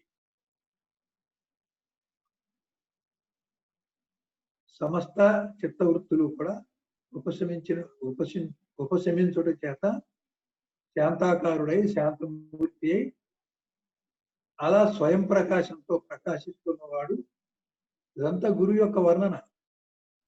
తనకు నమస్కరించుచుండెడు సత్పురుషులకు బంధువు. ఎవరైతే సత్పురుషులు అటువంటి సద్గురుకి నమస్కరిస్తున్నారో ఆ సత్పురుషులందరూ కూడా ఆ సద్గురుతో ఐక్యతా సిద్ధి పొంది ఏకత్వానుభవంలో ఉంటారు. నమస్కరించడం ద్వారా సత్పురుషుల్లో ఉన్నటువంటి వేరు భావన లేకుండా పోయింది. నా మహా అక్కడ వేరు భావన ఉన్నట్టు నేను కానీ వ్యక్తిత్వం కానీ ఆ సద్గురువులో చేరి విలీనమై లేకుండా పోయి ఏకతా సిద్ధి జరిగింది. ఎలాంటి ప్రయోజనమును అపేక్షింపకనే దయాసముద్రుడును అనగా నిర్హేతుక జాయమాన అకారణముగా పుట్టినటువంటి కరుణా సముద్రుడును అయినవాడు సద్గురు. ఇక్కడ ఇంతగా ఎందుకు వర్ణిస్తున్నారంటే సద్గురువు సాధారణ మానవుడికి ఉండేటువంటి గుణాలకి సద్గురు యొక్క కరుణ అంటే సత్వగుణంతో పుట్టే జాలి లాంటిది కాదు అని చెప్పడం. నిష్కళంకుడు అన్నప్పుడు సామాన్య మానవులకు ఉన్నటువంటిది కళంకమే. ఇన్ని చేసి కూడా ఆయన నిష్కళంకుడే. అంటే శిష్యుల యొక్క మేలు కోసం ఆయన ఒక మెట్టు కిందకి దిగినట్టుగా వచ్చినప్పటికీ ఆయన యొక్క యథార్థ స్వరూప జ్ఞానానికి ఏ రకమైనటువంటి హాని కానీ అవరోహణ కానీ మార్పు కానీ లేదు. నిరంతరంగా తానుగా ఉంటూనే ఇవన్నీ కూడా జరుపుతున్నారు. నేనుగానే ఉంటూ మనోవ్యాపారాన్ని సాక్షిభూతంగా చేసినట్టుగా సద్గురువు నిర్గుణంగానే ఉంటూనే సగుణ స్థితిలో సృష్టికి ఎటువంటి సంబంధం లేకుండా కేవలం శిష్యుల్ని, వాళ్ళని ఆశ్రయించినటువంటి శిష్యుల్ని వాళ్ళ ఆశ్రమ పద్ధతికి ప్రతిక్రియగా అద్దంలో ఎలా అయితే ప్రతిబింబంగా తప్పనిసరిగా వస్తుందో శిష్యుని యొక్క ప్రార్థనకి ఆ ప్రతిగా ఆయనకి అకారణమైనటువంటి కరుణ దయ పుట్టినప్పుడు ఆ కరుణా కటాక్ష వీక్షణంతో సకల పాపాలు హరించిపోతాయి. ఆ రకంగా ఆ పాప భారం తగ్గినప్పుడు శిష్యుడు తన సాధనలో అధిగమించగలుగుతాడు. అంత శక్తి సామర్థ్యం ఉన్నటువంటి గురువుకి సత్పురుషులే నమస్కరిస్తున్నప్పుడు కొత్తగా వచ్చిన శిష్యుడు మరి తాను ఎంతటి వాడు? ఆ సత్పురుషులే జ్ఞానులే సద్గురువుని ఆశ్రయించి నమస్కరిస్తున్నప్పుడు శిష్యులు ఆ సత్పురుషుల కంటే ఎన్నో మెట్లు కింద ఉన్నటువంటి వాడు. వీడు ఎంతగా ఆశ్రయిస్తే ఆ స్థితికి వెళ్తాడు. ఇక్కడ ఏం చెబుతున్నారంటే అజ్ఞానులే కాదు, జ్ఞానులు కూడా, సత్పురుషులు కూడా సద్గురుకి వంగి నమస్కారం చేసి చేయటం ద్వారా ఆ సద్గురుతో అనుసంధానం జరిగినప్పుడు ఈ సద్గురు సత్పురుషులకు బంధువు అనే మాట వాడాడు ఇక్కడ. 36వ శ్లోకం. తమారాజ్య గురుం భక్త్యా ప్రశ్రయ సేవనైః ప్రసన్నం తమనుప్రాప్య పృచ్ఛే జ్ఞాతవ్యమాత్మనః. పద విభజన. తం ఆరాధ్య గురుం భక్త్యా ప్రశ్రయ సేవనైః ప్రసన్నం తం అనుప్రాప్య పృచ్ఛేత్ జ్ఞాతవ్యం ఆత్మనః. ఇక తం అటువంటి గురుం గురుదేవుని భక్త్యా భక్తితో ఆరాధ్య పూజించి ప్రశ్రయ సేవనైః. ప్రహ్వ అంటే నమ్రత చేత, ప్రశ్రయ విశ్వాసము చేత, సేవనై శుశ్రూషల చేత ప్రసన్నం ఆ గురువుని ప్రసన్నం చేసుకుంటున్నారు. ప్రసాదాభిముఖుడై ఆ గురువుని ప్రసన్నం చేసుకున్నప్పుడు గురువు అందించేది ఏదైనా కానీ జ్ఞానం కానీ శక్తి కానీ అదంతా కూడా గురు ప్రసాదం. ఆ ప్రసాదాన్ని తీసుకోగలిగినటువంటి వాడే తం అటువంటి గురువర్యుని అనుప్రాప్య సమీపించి, ప్రాప్య అంటే పొందటం, అనుప్రాప్య అంటే ఆయన ఏదైతే ఇస్తాడో నీ శక్తి సామర్థ్యాలతో నువ్వు పొందగలగడం. రాగము అనురాగము, సరించుట అనుసరించుట. ఇట్లా అన్నప్పుడు ఫాలో అప్ అన్నమాట, పర్యవసానంగా చేసేది. గురువు ఏదైతే ఇస్తున్నాడో దాని పర్యవసానంగా నన్ను అందుకోగలిగినటువంటి ఆ సూక్ష్మ స్థితి, గురువుతో ట్యూన్ అయ్యేటువంటి స్థితి, అటువంటి శ్రద్ధ, ఏకాగ్రత, సన్నిహితము, ఆ గురు భక్తి ఆ స్థాయిలో ఉన్నప్పుడు గురువు ఏది ఇచ్చినా కానీ దాని ప్రసాదంగా స్వీకరించి అనుభవించగలుగుతాం. దానికోసం అలా ప్రసాద అభిముఖుడై ఇచ్చే ప్రసాదాన్ని తీసుకోగలిగినటువంటి సత్తా ఉన్న శిష్యుడు తమ్ అటువంటి గురువుని అనుప్రాప్య సమీపించి, ఇక్కడ సమీపించడం అంటే స్థూల దేహంతో గురువుకి దగ్గరికి వెళ్ళి ఆయన పాదం దగ్గర కూర్చోవడమో పాదం పట్టుకోవడమో కాదు. ఆయన హృదయంతో ఐక్యతా సిద్ధి పొందేటువంటి స్థితి శిష్యుడికి ఆ సూక్ష్మంగా ఉండాలి. ఆత్మన తనకు జ్ఞాతవ్యం తెలియదగినటువంటి బ్రహ్మమును గురించి పృచ్ఛేత్. పృచ్ఛకుడు అంటే ప్రశ్నించేవాడు, ప్రశ్నించవలెను. తాత్పర్యం పూర్వోక్త మహానుభావ సకల గుణ సంపన్నుడగు శ్రీ సద్గురువును. పూర్వోక్త అంటే ముందుగా చెప్పు, సద్గురుని ముందునే ప్రీపేరాలని చెప్పాం. 35వ శ్లోకంలోనే సద్గురు యొక్క లక్షణాలు చెప్పాం. 36లో ఆ లక్షణాలు కొనసాగిస్తూ పై చెప్పినటువంటి గురు యొక్క కళ్యాణ గుణాలు, లక్షణాలు, ఆ మహానుభావుడు, మహాన్ అనగానే అవ్యక్తో మహాన్, మహతో మహదహంకార, మహాన్ అంటే మహత్ అనమాట. మహానుభావుడు అంటే ఆ మహత్ అనే స్థానంలో బ్రహ్మజ్ఞాని.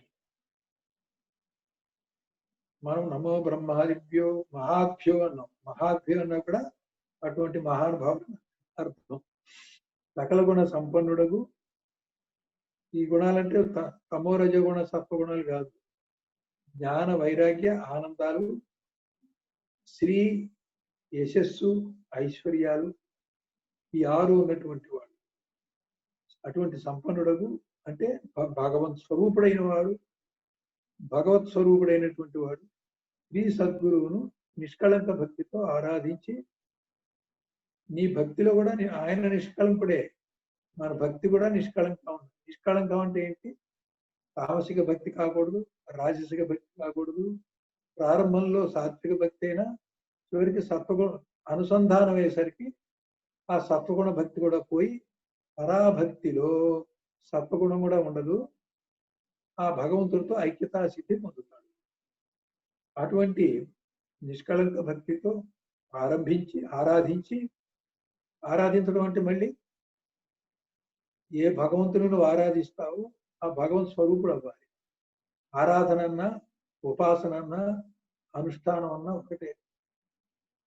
ఇవాళ బృహదారణ్యకోపనిషత్తులో అనేక అనుష్ఠానాలు చెప్పారు. విరాట్ పురుష ఉపాసనలన్నా అనుష్ఠానం అన్నా ఒకటే. హిరణ్య గర్భోపాసన, సూర్యోపాసన, కాలాన్ని కూడా ఉపాసన చెప్పారు. సంవత్సరోపాసన, ఈ రకంగా అనేక ఉపాసనలు, కొన్ని వందల ఉపాసనలు, మార్గాలు, పద్ధతులు, వాటి వివరణ అంతా కూడా బృహదారణ్యకోపనిషత్తులో ఉన్నాయి. ఆ ఉపాసన ద్వారా సగుణ బ్రహ్మ జ్ఞానం వచ్చి నిరపేక్షమందు సగుణ నిర్గుణ బ్రహ్మలు ఒకటనేటువంటి దాంతో ఆ నిర్గుణ తత్వ రూపంగా ఉండిపోతాడు. బ్రహ్మసూత్రాల్లో ఈ ఉపాసనలన్నీ కూడా సమర్థించి సగుణ బ్రహ్మ జ్ఞానం ఉపాసన ద్వారా వచ్చినప్పటికీ నిరపేక్షమందు సగుణము నిర్గుణము ఒకటే. కాబట్టి సగుణ బ్రహ్మని ఒకడు, నిర్గుణ బ్రహ్మని ఇంకొకడు, 2 బ్రహ్మలు లేవు. క్రియారూపంలో ఉన్నప్పుడు సగుణ సగుణ బ్రహ్మని ఎవరినైతే పిలుస్తున్నామో నిష్క్రియ నిర్వికల్ప రూపంలో ఉన్న బ్రహ్మని నిర్గుణం అని పిలుస్తున్నాం. తాను నిర్గుణంగా ఉంటూనే సగుణంగా కూడా ఉన్నాడు. సూర్యుడు మండే గోళంలో మండుతున్నటువంటి గోళంలో అక్కడక్కడ స్వయంగా మండుతూ ప్రకాశిస్తూ కూడా భూమి మీద దాకా అతని ప్రకాశం వ్యాపకమైనప్పుడు సూర్యుని యొక్క స్థానం వరకు చూస్తే అది నిర్గుణము. ఆ సూర్యప్రకాశం భూమి మీద దాకా వ్యాపించినటువంటిది ఏదైతే ఉందో అది పరమాత్మ, అది సగుణము. పరబ్రహ్మ నిర్గుణము, పరమాత్మ సగుణము. పరబ్రహ్మ వేరు, పరమాత్మ వేరు కాదు. పరబ్రహ్మ పరబ్రహ్మగానే ఉంటూనే మాయ కల్పించిన ఆవరణలో వ్యాపించి పరమాత్మగా కూడా ఉంటున్నాడు. ఆ పరమాత్మ వైపు నుంచి చూస్తే అతనికి మాయా దోషం లేదు కాబట్టి వాడు నిర్గుణుడే. మనకి చూస్తే మన మాయలో ఉన్న వాళ్ళకి ఆయన మాయలో ప్రకాశిస్తున్నాడు కాబట్టి మాయలోనే నువ్వు అనుసంధానం చేసి ఆ పరమాత్మతో ఐక్యత పొందే అవకాశం నీకు లభించింది. ఈ విధంగా చూస్తే పరమాత్మ పరబ్రహ్మ రెండు ఒకటే. మాయలో ఉన్నటువంటి పరబ్రహ్మ పరమాత్మగా నీకు అనుష్ఠానానికి ఆరాధనకి అందుబాటు అయితే మాయకు ఆవలున్నటువంటి పరబ్రహ్మ స్వప్రకాశంగా ఉన్నాడు. ఆయన ఈయన ఒకటే అయినప్పుడు మాయను దాటేదాకా మాయలో ఉన్న పరమాత్మ ఉపయోగపడి మాయను దాటిన తర్వాత అదే పరమాత్మగా నువ్వు నిర్గుణంగా పరబ్రహ్మ తత్వంగా ఉన్నట్లుగా ఉండిపోతావు. కాబట్టి ఈ విధంగా బ్రహ్మసూత్రాల్లో చెప్పినట్టుగా సగుణము నిర్గుణము ఒక్కటే. కార్యరూపంలో శిష్యులకి భక్తులకి అందుబాటు ఉన్నప్పుడు అనుష్ఠానాలకి ఉపాసనకి సగుణ బ్రహ్మని మనం ఆశ్రయించినప్పటికీ సగుణ బ్రహ్మ దాకా వెళ్తే ఆయన సగుణంగానికి కనబడుతున్నప్పటికీ సగుణంగానికి అందుబాటు అయినప్పటికీ స్వయంగా ఆయన నిర్గుణ బ్రహ్మే కనుక సగుణ బ్రహ్మని పట్టుకోవడం అంటే నిర్గుణ బ్రహ్మని పట్టుకోవడమే. అయితే పట్టుకునే దారిలో నువ్వు సగుణ పద్ధతిలో పోయావు, మాయ పద్ధతిలో పోయావు. మాయలో ఉన్నటువంటి ప్రకాశాన్నే నువ్వు గ్రహించావు. మాయలో ఉన్న ప్రకాశం లేనిది. స్వయం ప్రకాశానికి అయితే తత్వమసి వాక్యాన్ని కనుక తీస్తే ఆ స్వప్రకాశంలో ఉన్న ప్రకాశము ఆ పరమాత్మగా మాయావరణలో వ్యాపించిన ప్రకాశము లక్ష్యార్థాన్ని ఒకటిగా పెట్టుకొని గ్రహించి వాచ్యార్థంగా ఉన్నది మా యొక్క ఆవరణని వాచ్యార్థంగా విడిచి నిరావరణ బ్రహ్మతో ఏకత్వం చేసినప్పుడు అది ఇది ఒకటే అని తత్వమసి వాక్యం చెప్పినట్టుగా సగుణ బ్రహ్మ జ్ఞానము నిర్గుణ బ్రహ్మ స్వస్వరూప జ్ఞానము రెండు తత్వమసి వాక్యార్థం ప్రకారం ఒకటి.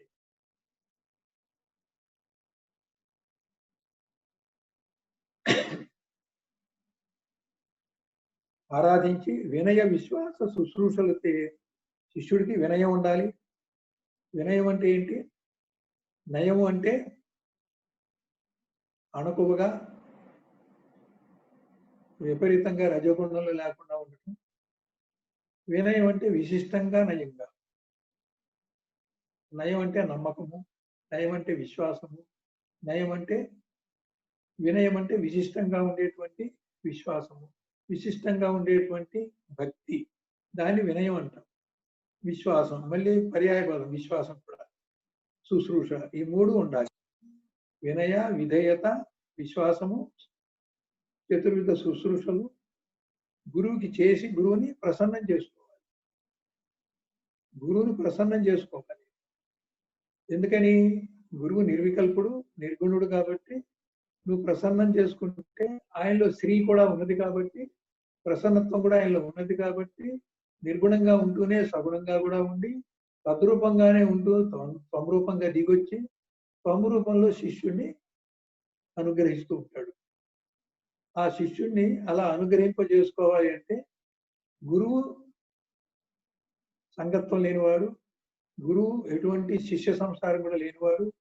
అటువంటిప్పుడు శిష్యుడు ఆర్తితో ఇప్పుడు చెప్పినట్టుగా వినయ విశ్వాస శుశ్రూషల ద్వారా గురువుని ప్రసన్నం చేసుకున్నప్పుడు ఆయనలో ఉన్న శ్రీ అనేటువంటి ఆయనలో ఉన్న ఈశ్వరత్వం అనేటువంటిది 6 గుణాల్లో షడ్గుణాల్లో ఆ రెండుతోటి ఆయన త్వం రూపంలో నీకు అందుబాటు అవుతాడు.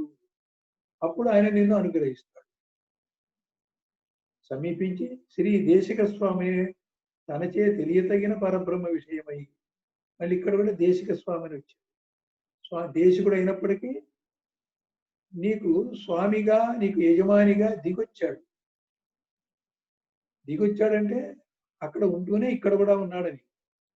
దిగొచ్చాడంటే అక్కడ లేకుండా పోయి ఇక్కడికి వచ్చాడు కాదు.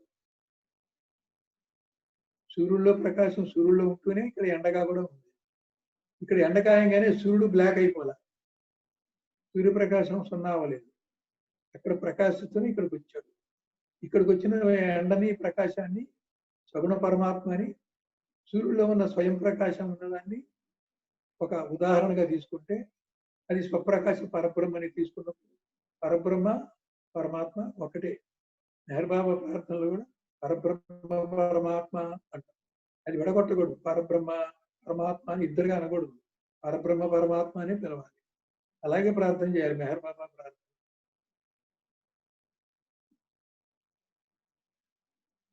తనచే తెలియదగిన పరబ్రహ్మ విషయమై ఆత్మ విషయమై ప్రశ్నలు వేయవు.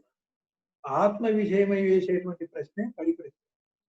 లౌకికంగాను ఇంకేదన్నా లేకపోతే సాధనలో ఉన్న చిన్న చిన్న చిన్న చిక్కుల కోసం వేసేది అంత శ్రేష్టమైన ప్రశ్న కాదు. కాబట్టి ఆధ్యాత్మిక కానివన్నీ మామూలు ప్రశ్నలు, ఆధ్యాత్మిక సంబంధించినంత కూడా పరిప్రశ్న.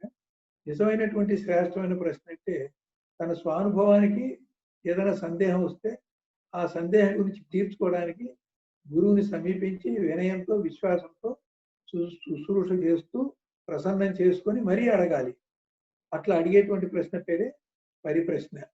అడగటంలో ఆర్తి, తపన, జిజ్ఞాస అన్నీ ఉండాలి. 37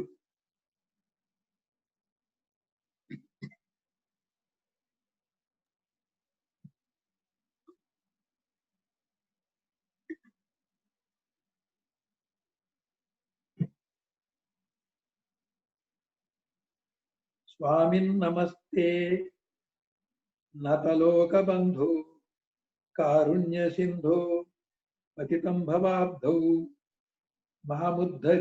మాముద్ధరాత్మీయ కటాక్ష దృష్ట్యా రుద్వా అతికరుణ్యా సుధాభివృచ్య. మత విభజన. స్వామి నమః తే నతలోక బంధూ కారుణ్య సింధో పతితం భవాబ్ధౌ మాం ఉద్ధర ఆత్మీయ కటాక్ష దృష్ట్యా రుజ్వా అతికారుణ్య సుధాభివృత్యా. ఇక నతలోక బంధు, నతలోక నమ్రజనులకు బంధు. నత అంటే నమ్రత. ఈ నత అనేది మీరు ఎక్కడ వాడతారంటే తల కిందకి దించుకోవడాన్ని అవనతం అంటారు. తల ఇలా కిందకి నేలకు పెట్టుకొని పెద్దలు వచ్చినప్పుడు తల పైకి ఎగరేయకూడదు, తల కొంచెం ఉంచుకోవాలి, అవనతం చేయాలి తల. నతం అంటే దించటం. నతలోక అంటే నమ్రత, గౌరవం ఉండటాన్ని నత అంటారు. నతలోక అంటే జనులు, నమ్రతగా ఉన్నటువంటి జనులకు బంధువైన వాడ, కారుణ్య సింధు దయా సముద్ర, స్వామిన్ ఓ స్వామి, తే నీ కొరకు నమః నమస్కారం. నీ కొరకు నమస్కారం అంటే ఆయన బ్రహ్మ కాబట్టి నీకు బ్రహ్మజ్ఞానం కోసం నమస్కారం.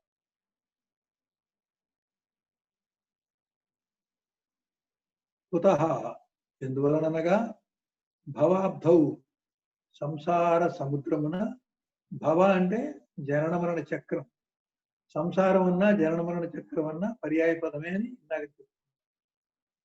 పతితం పడిన కింద పడిపోవడాన్ని పతితం అంటారు. మాం దీనుడనైనటువంటి నన్ను, రుజ్వా కపటరహితమైనటువంటి, రుచువర్తనం అంటే మంచి వర్తం, కాపట్యం లేని వర్తం. రుజ్వా అంటే మనకి ఈ పదం తెలుసు, మనకి రుజువర్తనం అని వాడుతూ ఉంటాం. రుజువర్తనం అంటే కాపట్యం లేకుండా నిజాయితీగా ఉండటం, కపటరహితమైన. అతికారుణ్య సుధాభివృత్య, అతికారుణ్య సుధా అంటే మిక్కిలి కరుణ రసామృతము యొక్క అభివృత్య అతివర్ష రూపమైనటువంటి ఆత్మీయ కటాక్ష దృశ్య. ఆత్మీయ అంటే నీవు నేను వేరు కాదు ఒకటే అనేటువంటి దాన్ని ఆత్మీయత అంటాం. కటాక్ష దృశ్య అంటే శిష్యుడిని గురువు తన హక్కున చేర్చుకుంటాడు. తమ కిరీగంటి చూపుచే ఉద్ధర సంసార సాగరం నుండి ఉద్ధరించుమా అని ఈ ఈ శ్లోకం ఏంటంటే శిష్యుడు స్వామిని ప్రార్థిస్తున్నాడు. ఇందాక నుంచి సద్గురు అంటే ఏమిటో అదంతా చెప్పారు. శిష్యుడు ఏం చేయాలో చెప్పారు. తర్వాత సద్గురు యొక్క లక్షణాలు చెప్పాడు. ఈ 37 శ్లోకం వస్తే ఈ విధంగా సద్గురువుని కీర్తిస్తున్నాడు శిష్యుడు. తాత్పర్యం చూడండి. గురువర్యుని శిష్యుడు ప్రార్థించుతున్నాడు. శిష్యుడు మొట్టమొదట అడిగాడు.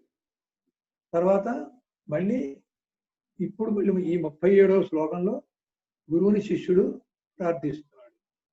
ఇక్కడ శిష్యుడు అనే మాట వాడాడు. ఇది గుర్తుపెట్టుకోవాలి. శిష్యుడు అంటే గురువు చేత శిక్షణ పొందటానికి, శిక్షింపబడటానికి ఒప్పుదలైన వాడు శిష్యుడు. ఆ శిష్యుడు అనేటువంటిది ఒక ప్రత్యయాన్ని శిష్యుడికి శిష్య అనే శబ్దాన్ని ఇచ్చాడు.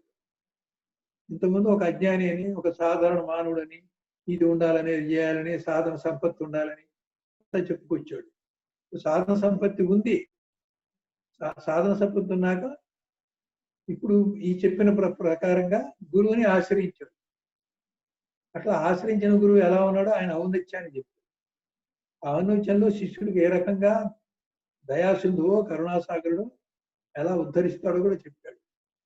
అవన్నీ శిష్యుడు తెలుసుకొని ఇప్పుడు ఆశ్రయించినటువంటి వాడు అంతవరకు కేవలం మాట వరకు శిష్యుడు. ఇప్పుడు నిజమైనటువంటి శిష్య అనే శబ్దానికి, ఆ నిర్వచనానికి సరిపడా మారాడు. మారి ఇప్పుడు ప్రస్తుతానికి గురువును ప్రార్థిస్తున్నాడు. ఇంతకుముందు శ్లోకాల్లో వాడిని శిష్యుడిగా సంసిద్ధం చేయడానికి లాలించి బుద్ధగించి ఇది నష్టం, ఇది లాభం అని చెప్పి ఎలాగోలాగో వాడిని బ్రహ్మ విద్యకి పట్టుకుంటున్నాడు. ఇవన్నీ చెప్పిన తర్వాత కొంత దూరం వచ్చిన తర్వాత శిష్యుడు ఇప్పుడు అంగీకరించాడు. నేను నీకు శిష్యుడిని, మీరు ఎలా చెప్తే అలా చేస్తాను అని ఒక అగ్రిమెంట్ రాసి ఇచ్చినట్టుగా ఒప్పుదలైనప్పుడు అప్పుడు శిష్యుడు తాను శిష్యుడని ఈ రోజున ఆ నిర్వచనానికి తగ్గట్టుగా అంగీకరించి గురువుని సమీపించి గురువుని ప్రార్థిస్తున్నాడు. గురువర్యుడు అంటే గురువుల్లో శ్రేష్ఠుడు. ప్రార్థించుతున్నాడు వినయ భక్తి ప్రపత్తులతో. ప్రపత్తి అంటే ఏంటి?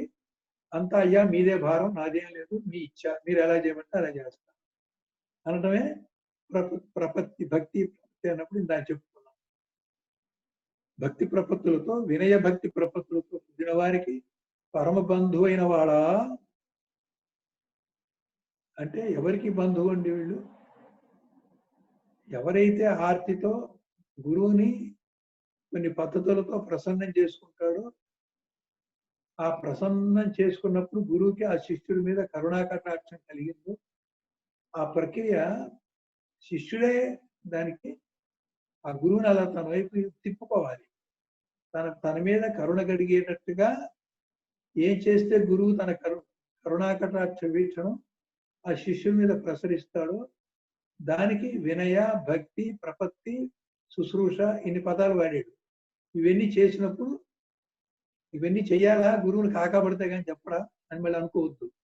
ఆయన నిర్వికల్పంగా, బంధరహితంగా, నిర్గుణంగా ఉండటం వల్ల ఆయన ఏకకాలంలో నిర్గుణ సగుణంగా కూడా ఉన్నాడు. కాబట్టి ఆయనకి సగుణ స్థితికి నువ్వు ప్రార్థన చేత తెచ్చినప్పుడు నువ్వు తేగలిగినటువంటి శక్తి, ఆ ప్రపత్తి, ఆ శరణాగతి, ఆ గురుభక్తి నీకు ఉన్నప్పుడు అప్పుడు ఆయన నీ వైపు తిరిగి ఆ కరుణా కటాక్షం నీ మీద ప్రసరిస్తాడు. అది మనమే శిష్యులుగా చేసుకోవాలి. ఎందుకంటే ఏమి యోగమో ఏమి ధ్యానమో ఎవరికి ఏమి తెలియదుగా అంటూ ఉంటారు. ఆ ఇక్కడ ధ్యానం అంటే ఎవరి గురించి ధ్యానం చేస్తాడు? నిర్గుణ బ్రహ్మ తానైనటువంటి స్థితిలో ఉండటమే ధ్యానం అన్నా, తపస్సు అన్నా అదే అన్ని అదే. విష్ణుమూర్తి తపస్సు చేస్తున్నాడు అంటే ఆ విష్ణు స్వరూపమైనటువంటి స్వానుభవంలో నిష్టయే అక్కడ తపస్సు. శివుడు ధ్యానం చేస్తున్నాడు అంటే ఆ స్వస్వరూప నిష్టయే అక్కడ ధ్యానం. మనం ధ్యానం చేయటం వేరు, వాడు తపస్సు ధ్యానం చేయటం వేరు.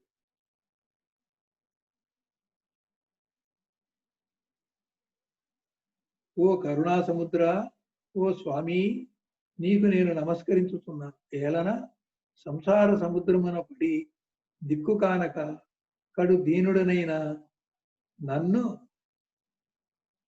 కపటరహితమైనటువంటి కారుణ్యామృత వృష్టిని ధారలు ధారలుగా వర్షించున్నట్టు తమ కటాక్ష వీక్షణముతే ఉద్ధరింపుమా. గురువుది ఇక్కడ కపటం అంటే కపటం తీసుకోకూడదు.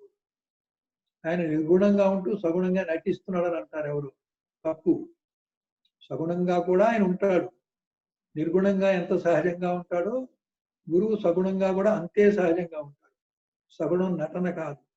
అయితే కొంతమంది శిష్యులకి జీవన్ముక్త స్థితి లక్ష్యంగా నువ్వు బ్రహ్మనిష్టలో ఆత్మనిష్టలో ఉంటూ లోకంలో సంసారంలో ఒక పాత్రని పోషిస్తున్నట్టుగా, ఒక నాటకంలో ఒక పాత్రని ధరించినట్లుగా నటించు అనే మాట మనం అంటాం. గురు విషయంలో అది నటన కాదు. అక్కడ నటన అంటే కాపట్యం. ఇక్కడ కాపట్యం లేదు, అది సహజమే కాబట్టి రుజువో అన్నాడు. తమ కటాక్ష వీక్షణతే ఉద్ధరింపుమా అన్నాడు. కపటరహితమైన అనేటువంటిది గురువుకి ఆ కాపట్యాన్ని అంటకట్టకూడదు. ఎక్కడ కాపట్యం అనే మాట సాధారణ అర్థం కాకుండా సగుణంగా నటిస్తున్నాడు అని కూడా అనకూడదు. ఆయన జగన్నాటక సూత్రధారి అయినప్పుడు అందరి చేత నాటకాన్ని ఆడించేవాడు ఆయన అయితే ఆయనే నాటకం ఆడుతున్నాడు అంటే ఎలా కుదురుతుంది? కాబట్టి కపటరహితమైన అర్థాన్ని సగుణంగా ఉంటూ కూడా అక్కడ కూడా సహజంగానే ఉన్నాడు. బ్రహ్మసూత్రాలు చెప్పినట్టుగా సగుణ నిర్గుణ రెండు బ్రహ్మత్వాలు కూడా ఆయనలో ఉన్నాయి. తత్వం అస్యాది లక్ష్యం అన్నట్టుగా తద్రూపంలో నిర్గుణుడుగా, త్వం రూపంలో సగుణుడుగా, తద్రూపంలో శిష్యుడికి అందుబాటుగా, తద్రూపంలో తానుగా ఉంటూ తనలోకి మమేకం చేసుకోవడం ద్వారా శిష్యుడు త్వం నుంచి తత్తుకు ఉద్ధరింపబడతాడు. ఈ ప్రక్రియ అంతా కూడా తత్వమసి అనేటువంటి టోటల్ వాక్యానికి అర్ధరూపం, లక్ష్య రూపం గురువు. విడగొట్టుకుంటే తత్వమస్యాది లక్ష్యం కాకుండా తత్లక్ష్యార్థము, త్వలక్ష్యార్థము, అసిపద లక్ష్యార్థము, టోటల్గా తత్వమసి వాక్యార్థ లక్ష్యము 4 ఉన్నాయి ఇక్కడ. ఆ బ్రహ్మానందం పరమసుఖంలో తత్వమస్యాది లక్ష్యం అని ఎప్పుడైతే అన్నామో తత్లక్ష్యము,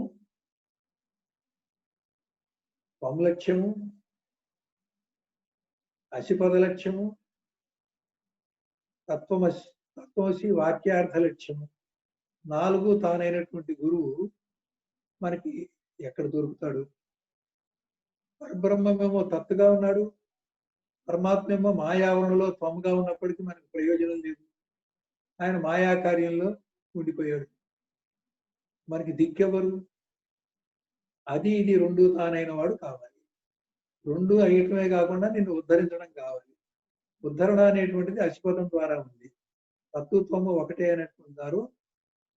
త్వములో మమేకమైన శిష్యుడిని తత్వత్వం ఒకటే దాంట్లో, సగుణం నిర్గుణం ఒకటే అనే దాంట్లో తద్రూపంలో అసిపదంతో చేరుస్తున్నారు. కాబట్టి తత్పదానికి చేరడానికి అసిపదంలోనే గురుతత్వం ఉంది. అక్కడ గురుతత్వం అంతా అసిపదంలో ఉంది. త్వంపదంలో మమేకం చేసుకుని తత్పదానికి ఉద్ధరించడం అనేదే అసిపద లక్ష్యం. ఈ రకంగా మనకి ఆ గురుగీతలో గురు ప్రార్థనలో కూడా మనకి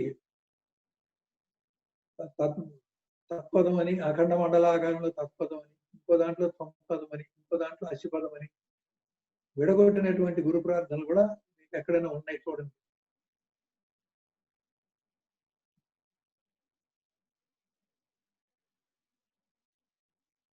ఇక్కడ గురువు యొక్క గొప్పతనాన్ని, గురు శిష్యుడికి అందుబాటు అయ్యేటువంటి విధానాన్ని వర్ణించాం. అది తెలుసుకున్నటువంటి శిష్యుడు మొట్టమొదటిసారి ఈ శ్లోకంలో గురువుని ప్రార్థించి నన్ను ఆదుకో, నన్ను రక్షించు, నా సంసార బంధు నుంచి విడుదల చేయని అడిగాడు. అంటే ఆ భావంతో ప్రార్థించాడు. అర్థించడం, ప్రార్థించడం రెండు ఉన్నాయి. అర్థించడం అంటే అడగటం, కోరటం. మళ్ళీ ప్రా అనే శబ్దం ఎప్పుడైతే వచ్చిందో ఇది ఆధ్యాత్మికంగా పారమార్థికంగా ఉన్నప్పుడు ప్రా అని పెట్టాలి. ప్రార్థన. ప్రార్థన. ప్రార్థించుట, అర్థించుట, ప్రార్థించుట. మామూలు లోక వస్తువులు కోరటాన్ని అర్థించుట అంటారు. ఆత్మజ్ఞానానికి సంబంధించినటువంటి దాన్ని ప్రార్థన అంటారు. అది దైవ ప్రార్థన కావచ్చు, గురు ప్రార్థన కావచ్చు. కాబట్టి ఇక్కడ ప్రార్థించడం కూడా ప్రతి పదం కూడా మనం తెలియకుండా వాడతాము. కొంచెం విడగొట్టుకుంటే దాని ఔన్నత్యము ఆధ్యాత్మిక పరంగా వాడేటువంటి ఒక శ్రేష్టత్వము దాంట్లో గోచరిస్తుంది. అందుకని ఈ పదాన్ని నేను ఇంతగా విడగొట్టి ఎందుకు చెప్తున్నానంటే, ఎవరికి వాళ్ళు చదివితే వ్యవహారంగా మనం వాడేటువంటి పదం యొక్క అర్థాన్ని తీసుకుంటాం. దాని ఔన్నత్యము పారమార్థికంగా ఎంత ఉందా అన్నట్టుగా మనకి తెలియదు. కాబట్టి ప్రతి పదాన్ని కూడా ఈ రకంగా విడగొట్టి సామాన్యంగా వాడే అర్థం ఏమిటి, ప్రత్యేకంగా ఆధ్యాత్మిక ప్రగతి కోసం, విషయం కోసం, విషయాన్ని అర్థం చేసుకోవడం కోసం ఈ పదాన్ని ఎలా వాడతాము అనేది.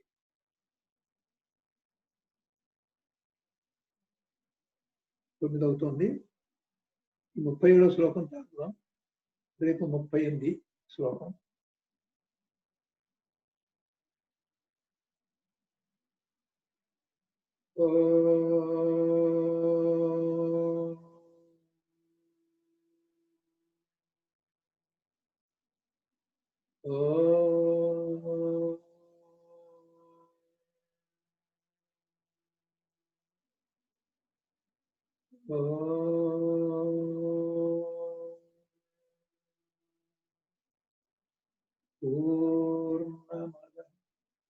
పూర్ణమిదం పూర్ణాత్ పూర్ణముదచ్యతే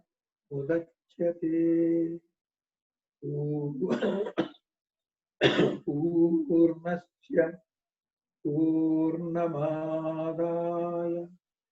పూర్ణమేవావశిష్యతే. ఓం తత్సత్. ఓం శాంతి శాంతి శాంతి.